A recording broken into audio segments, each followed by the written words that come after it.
تین دوست سفر کو روانہ ہوئے اور راستے میں دیر ہو گئی، غار نظر آیا۔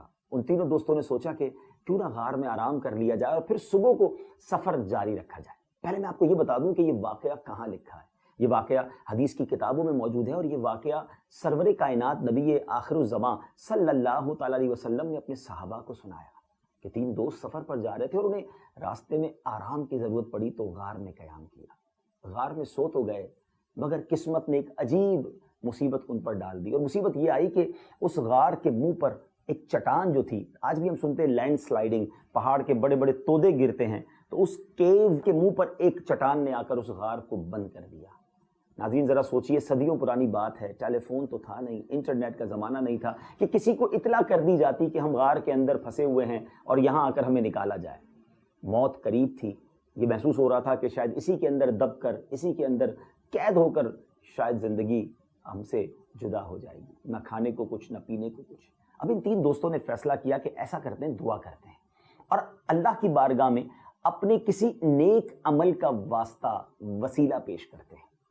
پہلے دوست نے ہاتھ اٹھایا اور اللہ کی بارگاہ میں دعا کی کہ مولا، میں جنگلوں سے لکڑیاں کاٹ کر لاتا ہوں، گھر کا کام بھی کرتا ہوں، اپنے والدین کی خدمت بھی کرتا ہوں۔ طریقہ یہ ہے کہ جب میں جنگل سے واپس آتا ہوں تو پہلے بکریوں کا دودھ نکال کر والدین کو پیش کرتا ہوں، پھر اپنے بچوں کو پلاتا ہوں اور ان کی خدمت کرتا ہوں۔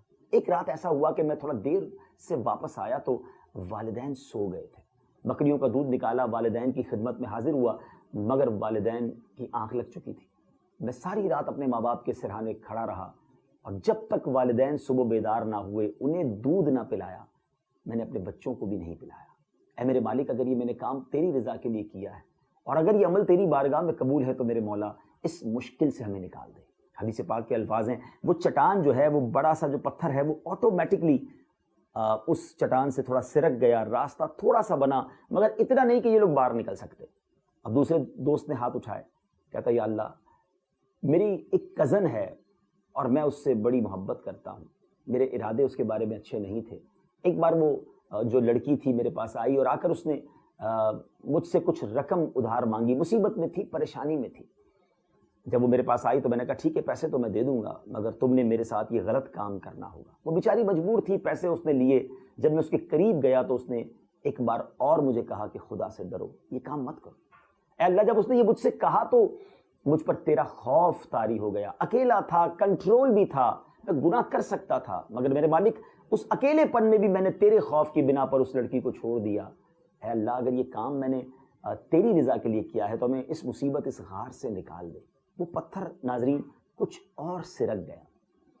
اب تیسرے جو دوست تھا اس نے ہاتھ اٹھایا، کہتا یا اللہ، ایک بار میرے یہاں ایک شخص کام کرنے آیا، مزدوری کی اور اپنی مزدوری بھول کر چلا گیا۔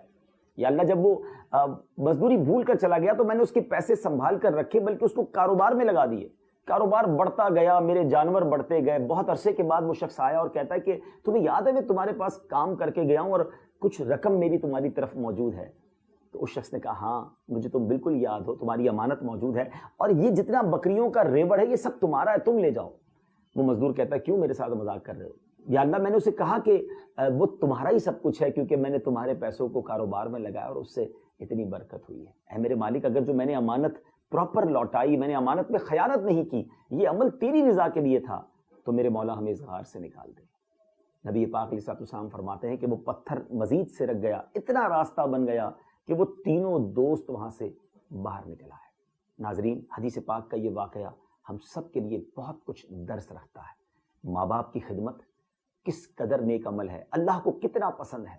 انشاءاللہ جو ماں باپ کا ادب کرتے ہیں، خدمت کرتے ہیں، وہ دنیا میں بھی نوازے جائیں گے، آخرت میں بھی نوازے جائیں گے۔ دوسرے نوجوان کا جو واقعہ ہے کہ گناہ کرنے کا موقع تھا، مگر اللہ کے خوف کی وجہ سے گناہ چھوڑا، اللہ نے دنیا کی مصیبت سے بھی بچا لیا۔ اے کاش یہ خوف خدا ہمیں بھی نصیب ہو جائے کہ جب اکیلے میں ہمیں گناہ کرنے کو جی چاہے تو ہمیں یاد آ جائے کہ جو کچھ میں کر رہا ہوں یہ اللہ دیکھ رہا ہے۔ تیسری بات، جو اس شخص نے امانت پوری ادا کی، لوگ لاکھوں روپے لوگوں کے کھا جاتے ہیں، یہاں چند روپے تھے مگر اس نے سنبھالے بھی، اس کو کام میں لگایا، بڑھایا اور پھر سارا کچھ اسے لوٹایا۔ اس سے سبق ملتا ہے کہ مومن تو امانت دار ہوتا ہے، اور پھر امانت دار کو اللہ کس طرح غیب سے نوازتا ہے۔ اور ایک اہم بات یہ بھی اس واقعے سے پتہ چلی کہ دعا یہ مومن کا ہتھیار ہے۔ اگر آپ مصیبت میں ہیں، پریشانی میں ہیں، بیماری میں ہے، ایسا لگتا ہے کہ قسمت کے غار کے آگے کوئی پتھر آ کر بدقسمتی کا رک گیا ہے، تو گھبرائیے نہیں، دعا کیجیے، صدق کے دل سے اللہ سے مانگیے، وہ بڑا کریم ہے، وہ 70 ماؤں سے زیادہ چاہنے والا ہے۔ الدعاء سلاح المومن، دعا مومن کا ہتھیار ہے۔ کبھی تہجد میں اٹھ کر رو رو کر اس کے حضور مانگیے، وہ ضرور کرم فرمائے گا۔ ایک آخری بات بتا دیتا ہوں کہ دعا کی قبولیت میں جو رکاوٹ ہے نا، بہت بڑی رکاوٹ ہے، وہ حرام کی کمائی ہے۔ اپنی غذا کو پاکیزہ کر لیں، حلال کمائی کمائیں، انشاءاللہ حلال کے لقمے کھائیں گے، اللہ دعائیں قبول فرمائے گا۔ اللہ کریم مجھے بھی اور آپ کو بھی صدق کے دل کے ساتھ اس کی بارگاہ میں سر جھکانے، ہاتھ اٹھانے اور خوب مانگنے کی توفیق عطا فرمائے۔